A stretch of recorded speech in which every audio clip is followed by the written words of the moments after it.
rumo ao Hexa. Moradores de Santa Luzia enfeitam as ruas para a Copa do Mundo.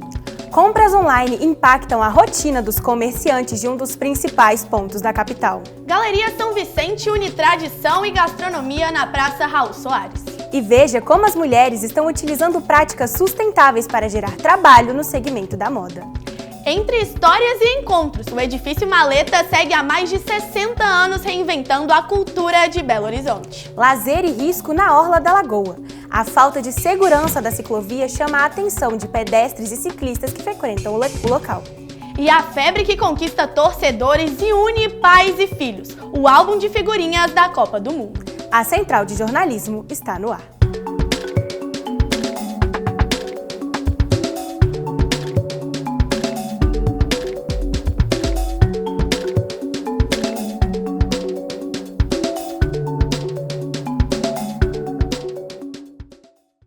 Bom dia! Um acidente de grandes proporções complicou o trânsito na região oeste de Belo Horizonte. A Isadora Viana está no local e traz as informações. Uma carreta desgovernada bateu em 12 veículos no anel rodoviário na manhã desta segunda-feira, na altura do bairro Betânia, na região oeste de Belo Horizonte. O motorista da carreta desce a via com os faróis piscando, como se estivesse tentando alertar os demais condutores. Ao todo, 4 carretas, 8 carros e uma caminhonete se envolveram no acidente. De acordo com o Corpo de Bombeiros, apesar da gravidade do acidente, apenas 2 pessoas ficaram com ferimentos leves.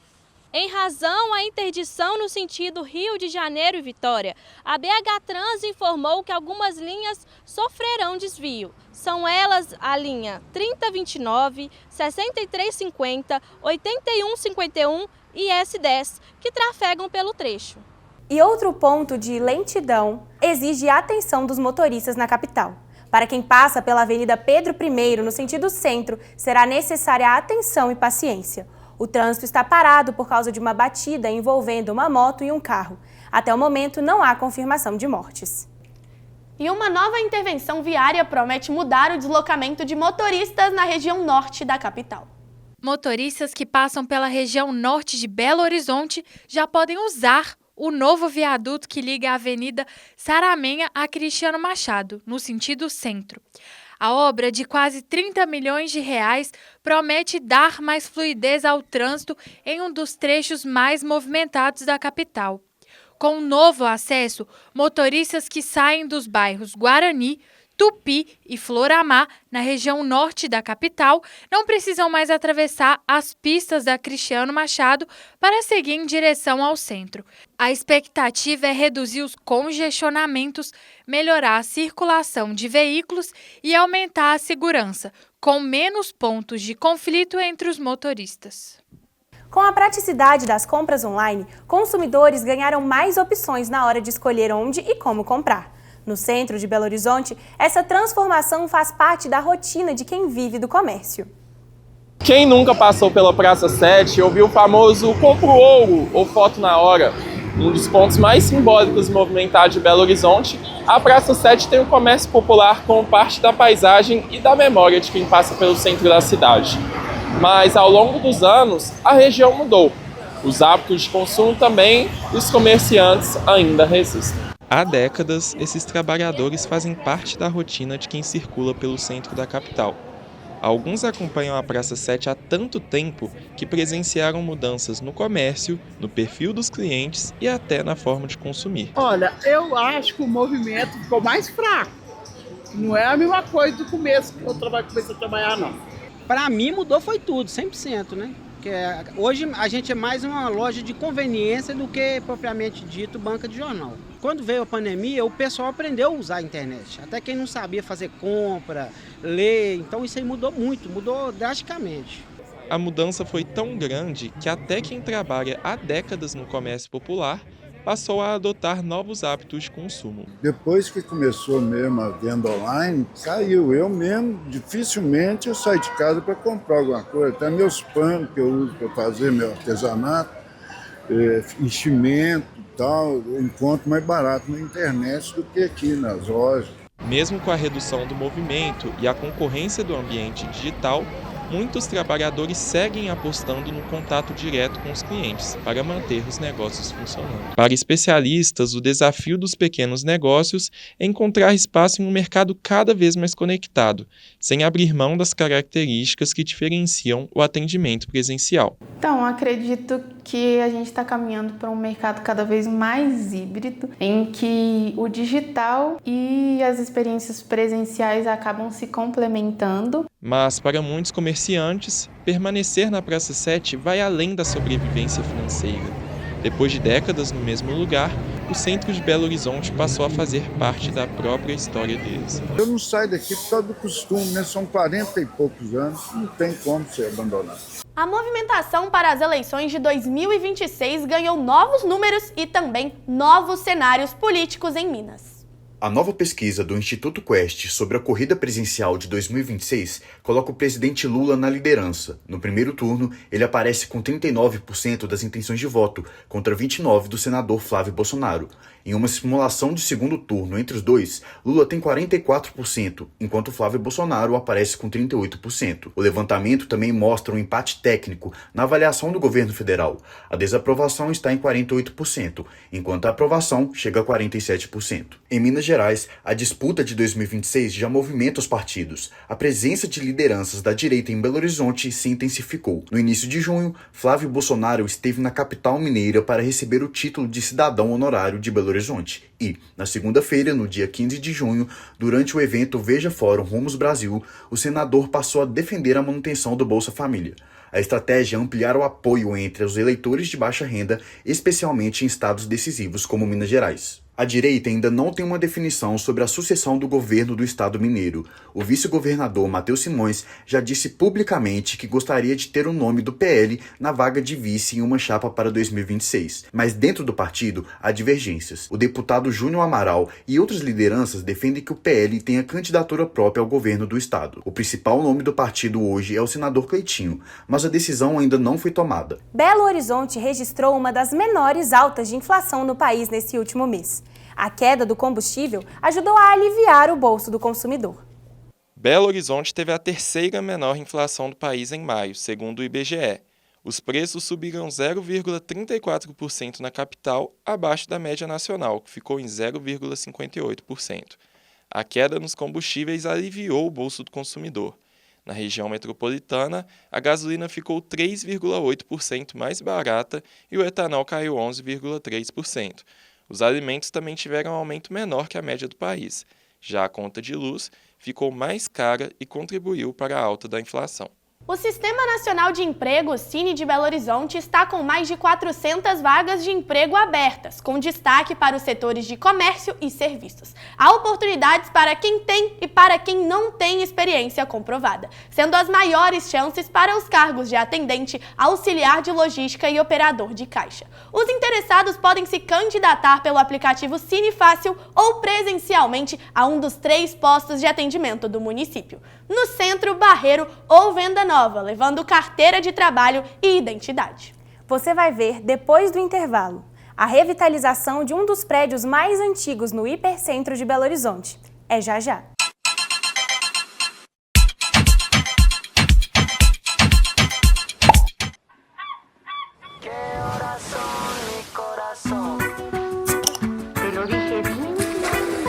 Permanece a la escucha. Viva con moderación.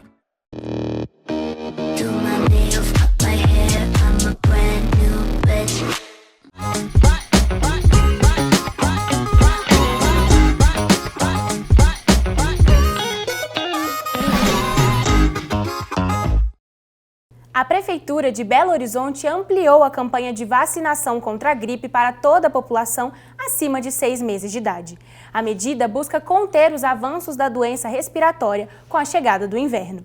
Os imunizantes estão disponíveis nos centros de saúde da capital, além de postos extras em shoppings e estações de metrô. Para receber a vacina, é necessário apresentar o documento de identidade e o cartão de vacinação. O atendimento nos postos tradicionais é de segunda a sexta-feira, das 8 da manhã às 5 da tarde. Você conhece a Galeria São Vicente? É lá que fica a última varanda pública com vista panorâmica para a Praça Raul Soares. Desde 2021, bares e restaurantes ocupam o segundo andar da galeria e misturam tradição e gastronomia em um endereço tradicional da cidade. O som acelerado das agulhas, os carros passando e milhares de pedestres todos os dias. Esses são os sons que marcam um dos pontos mais tradicionais de Belo Horizonte. Fundada em 1959, a Galeria São Vicente se firmou como referência no comércio têxtil e no ramo da restauração. O edifício guarda as histórias de gerações de negócios familiares. Meu avô faleceu, minha mãe estava nos Estados Unidos, minha tia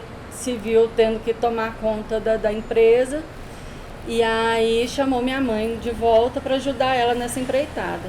E aí aos 18 anos, desde então, eu vou ajudando nessa empreitada também. Com o fim da pandemia, empreendedores enxergaram no vazio dos corredores uma oportunidade de negócio. A varanda ganhou novos bares e restaurantes que valorizam a modernidade sem perder a tradição. É bom que deu uma sobrevida para a galeria, que a Galeria São Vicente ficava no foco só das marcas costuras até 18 horas. Agora a vida noturna melhorou bastante. A transformação da Galeria São Vicente é um exemplo da revitalização do baixo centro da capital mineira. Com a vinda de bares e restaurantes, o centro ganhou uma nova vida.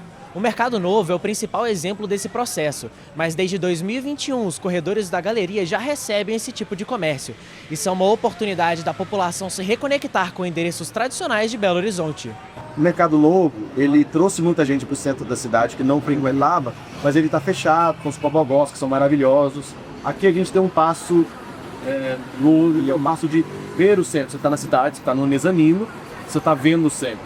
E eu acho que a partir disso tem um movimento adicional de começar a estar com o pé no chão do centro, começar a repovoar as praças, as ruas, com gastronomia, com cultura, não simplesmente com uma passada rápida, com pressa para ir de um lugar ao outro. O centro não é um lugar muito marcante, a cidade nasceu aqui, né? E voltar para ele com cultura, com gastronomia, com intenção, fala muito sobre a cidade. O mercado circular vem ganhando força e mulheres empreendedoras mostram que é possível unir propósito, estilo e impacto ambiental positivo. A moda sustentável pode gerar trabalho e renda para as mulheres. Ao prolongar o uso de materiais e roupas, elas conduzem negócios próprios e constroem autonomia. Segundo a pesquisa Mulheres Empreendedoras do Sebrae Minas, 35% das mulheres começaram a empreender em algo que acreditam ou que tenham um propósito. A pesquisa também identificou os principais desafios para aquelas mulheres que já têm o próprio negócio. Então, um pouco antes da pandemia, a gente começou com o projeto Moda Brechó Sebrae, que ele tem 90% de mulheres empreendendo, que é um projeto realmente que atua com aquelas mulheres que têm os brechós, que estão repensando processos de consumo e realmente fazendo isso virar o seu próprio negócio, a sua própria fonte de renda. A artesã Gabriela Santos transformou o papel usado em uma marca de joias autorais. Eu estava num trabalho que não estava legal, queria sair desse trabalho e eu sempre quis trabalhar com arte, com criação. E entendi que a partir desse sonho eu tinha um desafio fazer com que esse trabalho de papel, que é um material tão frágil, né, que ele fosse durável para uso como acessório. E aí, a partir disso, eu estudei química, eu desenvolvi uma impermeabilização, que é uma impermeabilização própria da marca. Em um brechó da capital, Mariana encontrou nas roupas de segunda mão um recomeço profissional. Depois de um linfoma, de ter superado um linfoma e ter decidido ressignificar as coisas, eu montei um brechó que veio junto com essa ideia de ressignificar o verdadeiro valor das coisas, do que a gente quer ter, do que a gente não quer e do que a gente precisa desapegar. No brechó, cada peça selecionada pode voltar ao guarda-roupa de alguém e continuar sendo usada. As pessoas ainda não conseguem entender a diferença da curadoria, da qualidade da peça que está no brechó, o cuidado que a gente tem na escolha dos tecidos, a durabilidade da peça. Um brechó pode até ter começado com as roupas de dentro de casa, ela não precisa ter ponto físico, pode ser muitas vezes só no online, mas ele é um negócio. E ele, como negócio, ele tem que também atuar com planejamento, ela tem que entender dessas ferramentas para que ela possa continuar tendo sucesso.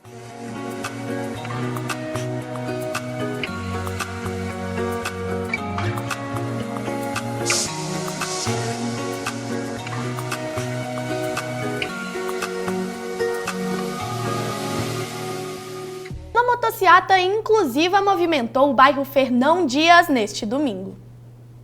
A terceira motociata inclusiva de Belo Horizonte reuniu autistas, mães atípicas e motoclubes associados no bairro Fernão Dias para conscientizar sobre a causa autista numa tarde de descontração e lazer. Por volta de 10 da manhã, os motociclistas começaram a se retirar do local do evento para andar de moto pelas avenidas de Belo Horizonte com as pessoas autistas. Após a motociata, o evento teve a apresentação do DJ Hugo Santiago e da banda Aorta, animando os presentes. Vamos saber como fica a previsão do tempo no estado esta semana com a Ana Júlia Paiva. Bom dia, Ana! Bom dia, Maria Luísa! A semana começa com tempo instável em boa parte de Minas Gerais por causa da atuação de uma frente fria. A previsão de chuva em várias regiões do estado, com possibilidade de temporais isolados. Em Belo Horizonte, o dia será de céu nublado, com pancadas de chuva, raios e rajadas de vento e chance de granizo, principalmente pela tarde. As temperaturas variam entre 15 e 27 graus. Já em Uberlândia, o dia será de céu parcialmente nublado, com chuva isolada. A máxima registrada será de 28 graus. Já em Juiz de Fora, há possibilidade de tempestades severas a partir da tarde, com chance de granizo e ventos fortes. As temperaturas ficam entre 13 e 23 graus. Em Governador Valadares, a previsão também é de pancadas de chuva significativas, principalmente no período da tarde, com temperaturas mais quentes. A máxima é de 29. E no norte de Minas, em Montes Claros, o tempo segue ainda mais quente, com sol entre nuvens e pouca chance de chuva. As máximas podem chegar aos 32 graus. Então já sabe, prepara o guarda-chuva e o casaco, não é, meninas? Eu já tô até aqui com o meu já separado, hein, Malu? Com certeza, com certeza. E um dos endereços mais tradicionais da capital mineira reúne arte, história e movimento econômico. Conhecido por sua atmosfera boêmia e pela diversidade cultural, o edifício Maleta segue atravessando gerações e se reinventando. Palco da música, gastronomia e literatura, o edifício Maleta se mantém há décadas como um dos símbolos vivos da vida cultural, artística e boêmia de Belo Horizonte. Localizado no cruzamento da Avenida Augusto de Lima com a Rua da Bahia, no centro da capital mineira, o prédio se reinventa ao acompanhar as transformações da cidade sem perder suas raízes. O Maleta vai além de sua função comercial e se consolidou como importante polo de cultura e política em Belo Horizonte. Mas sempre foi importante o Maleta porque era um polo de cultura e de política.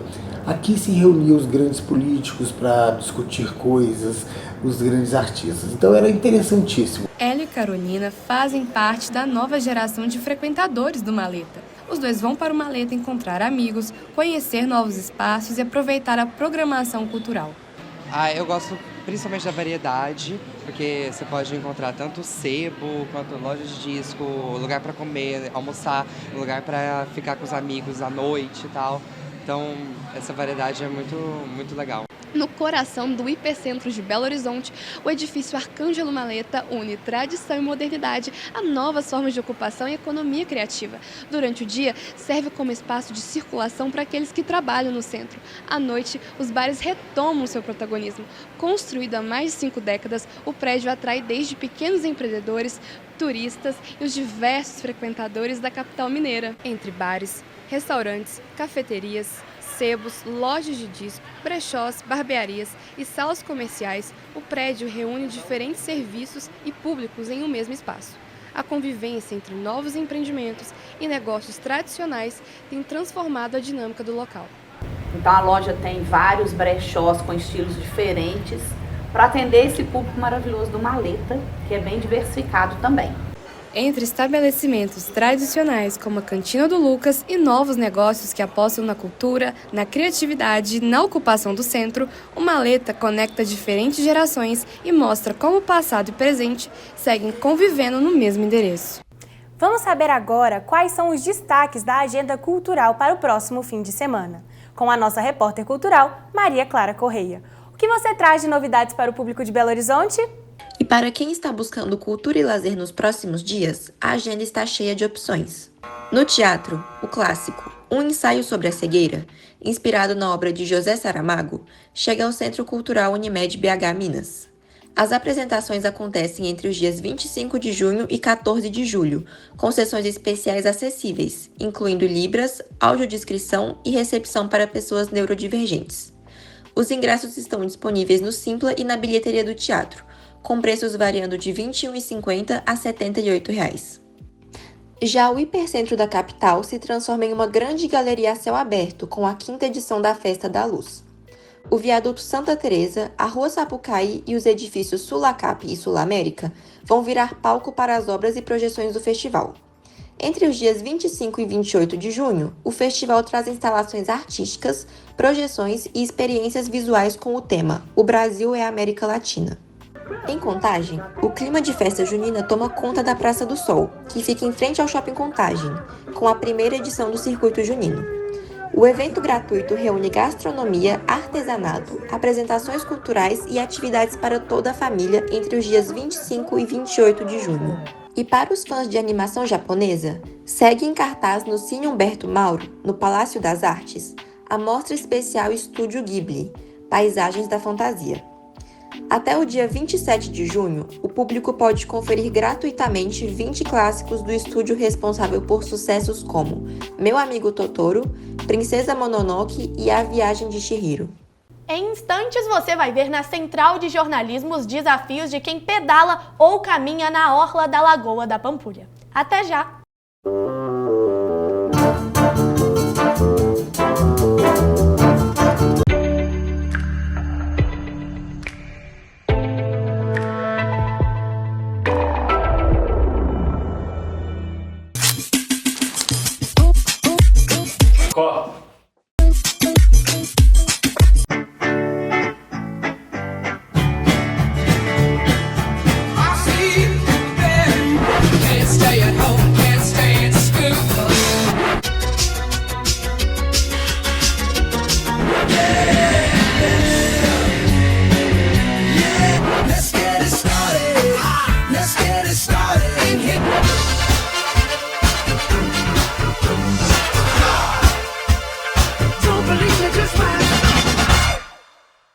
A orla da Lagoa da Pampulha é um dos locais mais usados para pedalar em BH. Mas quem frequenta o local conhece bem os desafios com a falta de segurança e os problemas de estrutura da via. Apenas no primeiro trimestre de 2025, a ciclovia, cuja velocidade máxima permitida é de 30 km por hora, foi palco de 149 acidentes, resultando em 23 pessoas feridas e uma indo a óbito. No Brasil, o uso de capacete por ciclistas é regulado pelo Código de Trânsito Brasileiro e varia de acordo com a motorização e potência do veículo. Com 18 quilômetros de extensão, a ciclovia da orla é frequentada por quem busca um local plano e bonito para pedalar. Nos finais de semana, a orla fica especialmente movimentada. Entretanto, o espaço da pista não comporta todas as pessoas que circulam pelo local.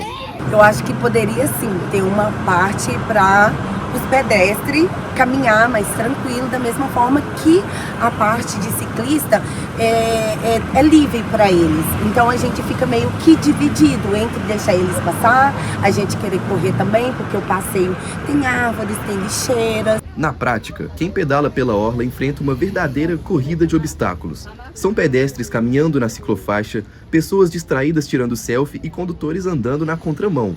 Sem uma divisão clara, o desrespeito às regras faz com que muitos ciclistas acabem invadindo o espaço de quem está a pé, gerando sustos e reclamações. Deveria ser um espaço um pouco maior, porque às vezes a gente está passando, acaba esbarrando na gente, eles às vezes gritam com a gente para a gente dar licença. Então assim, eu acho que o espaço é muito pequeno.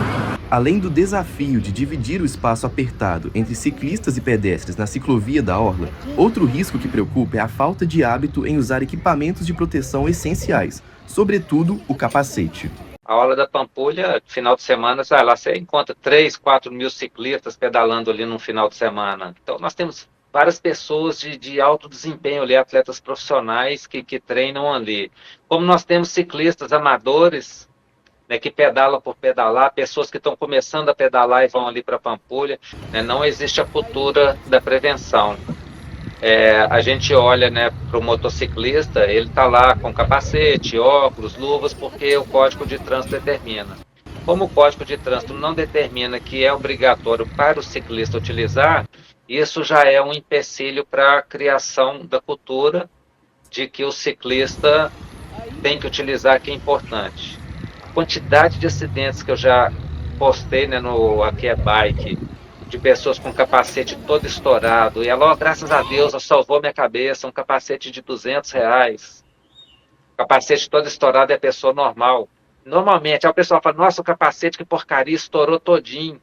O capacete é frágil, ele é feito para na hora que a pessoa cair e bater a cabeça, o capacete estoura todo, ele estoura e espalha o impacto todinho. Em uma pista disputada por pedestres, ciclistas e motoristas com pressa, o capacete pode ser a diferença entre um grande susto e uma tragédia. Enquanto a estrutura da orla da Pampulha não muda, a conscientização e a autoproteção continuam sendo aliados para a segurança. E agora vamos de gols da rodada. E quem está aqui conosco para falar de futebol é o Pedro Galvão. Bom dia, Pedro. Quais são as novidades aí? Bom dia, Maria Clara. Bom dia, Maria Luísa. Bom dia a todos que estão nos acompanhando aqui. E a 14ª rodada do Campeonato Brasileiro foi marcada por uma disputa forte em campo, principalmente entre as equipes mineiras. Vamos conferir os gols. O clássico entre Atlético e Cruzeiro pela 14ª rodada foi marcado por uma grande festa das torcidas e o clima quente no gramado. A vitória do Galo por 3-1 teve 3 expulsões e 2 pênaltis marcados. O equatoriano Alan Minda abriu o placar aos 11 do primeiro tempo. Depois, o volante Maicon, crucial para a vitória do Galo, comandou o meio de campo e marcou o segundo gol. Em noite iluminada, Cassierra também foi destaque, com um gol e uma assistência. O Cruzeiro diminuiu com o artilheiro Caio Jorge de pênalti. Com a vitória, o Atlético somou 17 pontos e encerrou a rodada na 11ª colocação. Já o Cruzeiro, com 16 pontos, continuou em 14º. E realmente uma rodada do Campeonato Brasileiro do jeito que o torcedor gosta. Mas com o início da Copa do Mundo, a tradicional troca de figurinhas segue em alta, unindo pais e filhos pelo objetivo de completar o álbum. De 4 em 4 anos, ele volta, o famigerado álbum de figurinhas. E quem fica feliz com isso são os vendedores de banca. As vendas melhoraram bastante e o trabalho praticamente triplicou. Estou ficando até mais tarde, 1 hora a mais, para atender o público das figurinhas. As trocas de figurinhas da Copa do Mundo voltam a reunir colecionadores de todas as idades. Em praças, shoppings e pontos de trocas, fãs encontram para completar seus álbuns, negociar repetidas e compartilhar a paixão pelo futebol. Foi muito maravilhoso estar com ele, porque é um momento muito família. Nós estivemos juntos aí quase um mês, né, Lu? Pra gente conseguir completar, fazendo troca, a galera sempre ajudando. É um momento mágico, né? É um momento que, assim, vai ficar para a história. A gente entra para a nossa história, mais um álbum na Copa passada nós fizemos também. A gente está um mês tentando completar. E se a gente faltava 20 hoje, chegamos aqui faltando 20. E agora falta nenhuma. Não é todo mundo que já completou o álbum igual o Luiz Gustavo. Para alguns, a jornada ainda está só começando. Nós só compramos 3 remessas até agora, mas a gente vai e já compra um monte de pacote e fica bacana, mas tá dando para levar. E para completar o álbum de figurinhas, o que não pode faltar é visitar um ponto de troca. Acabamos de completar o álbum, conseguimos a última figurinha, né? Mas mais do que completar, as interações entre pais e filhos geram memórias que ambos irão guardar para o resto das vidas. Eu tenho 2 filhos. O meu filho é um pouco mais velho. Foi uma surpresa quando a minha filha resolveu falar, eu quero o álbum de figurinha. Eu nunca tinha feito com o meu filho mais velho. Então, eu tô gostando bastante. Um pouco arrependido de não ter feito antes, né? Com o outro. Nós conversamos com a psicóloga Esther de Andrade e ela nos contou sobre a conexão entre pais e filhos que o álbum de figurinhas proporciona. O álbum de figurinhas, ele vem como um momento para retornar essa conexão ou reestabelecer ou iniciar uma conexão firme, forte e bons momentos de prazer entre os pais e os filhos. E nesse clima de Copa, confira agora os destaques da primeira rodada do Mundial. E terminou a primeira rodada da fase de grupos da Copa do Mundo, e o novo formato com 48 seleções estreou, mostrando que o torneio se mantém imprevisível e cheio de histórias emocionantes. Em casa, a seleção do México bateu a África do Sul por 2-0, com gols dos mexicanos Quiñones e Raúl Jiménez. Já a outra anfitriã, a seleção dos Estados Unidos, também começou muito bem a Copa do Mundo. Treinados por Maurício Pochettino, a dona da casa goleou o Paraguai por 4-1 na estreia. Os gols da partida foram anotados por Balogun 2 vezes, um de Giovanni Reina, um contra, além do gol do paraguaio Maurício para sua seleção. Já a nossa seleção brasileira, a partida não foi das mais fáceis. Na estreia do Grupo C, o Brasil ficou apenas no empate contra o Marrocos. Os marroquinos abriram o placar com Saibari e o Brasil empatou com o Vinícius Júnior. Já a França, uma das favoritas ao título, estreou muito bem na competição. Encararam a seleção senegalesa e com brilho de Mbappé, anotando 2 gols, além de Barcola. Fechando a conta, os franceses venceram por 3-1.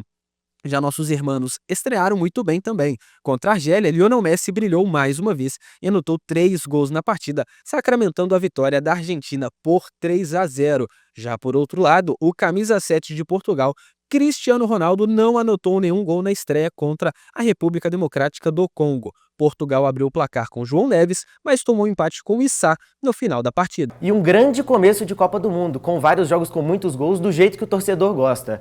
E como comentários positivos, assim, seleções que se destacaram nessa primeira rodada, a gente tem principalmente Alemanha, Argentina e França, que começaram com o pé direito, ganhando os seus primeiros jogos e já dando aquela confiança para o decorrer da competição.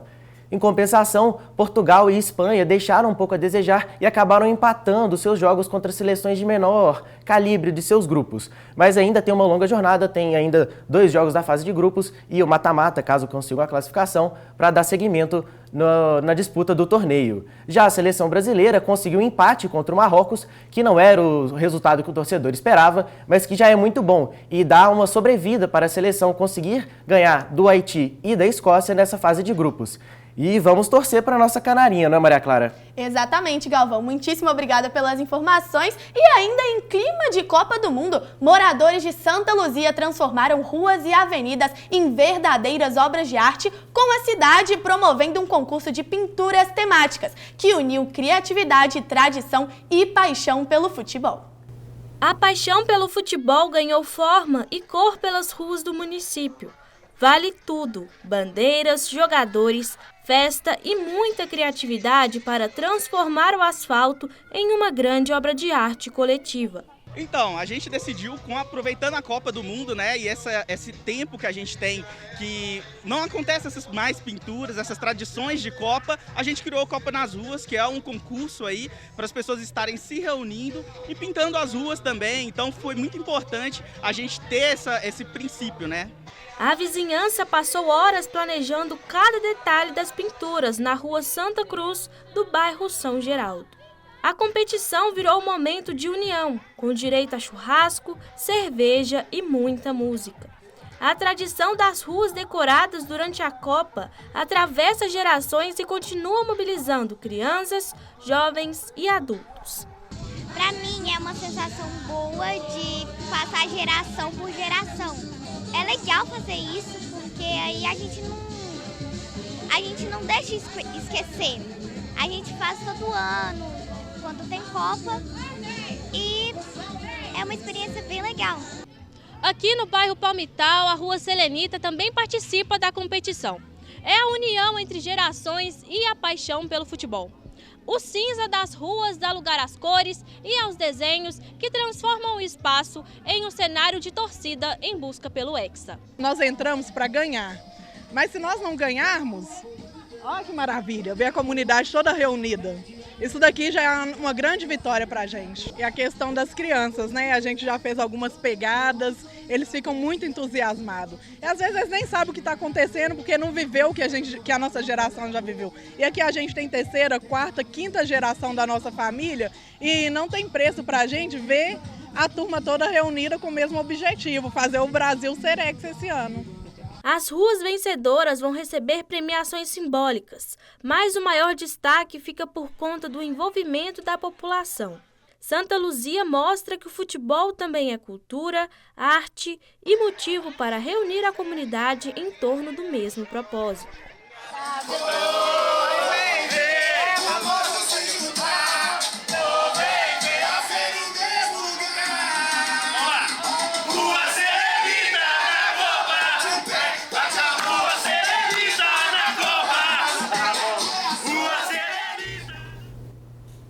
E chegamos ao final de mais uma edição da Central de Jornalismo. Obrigado pela sua audiência e até a próxima!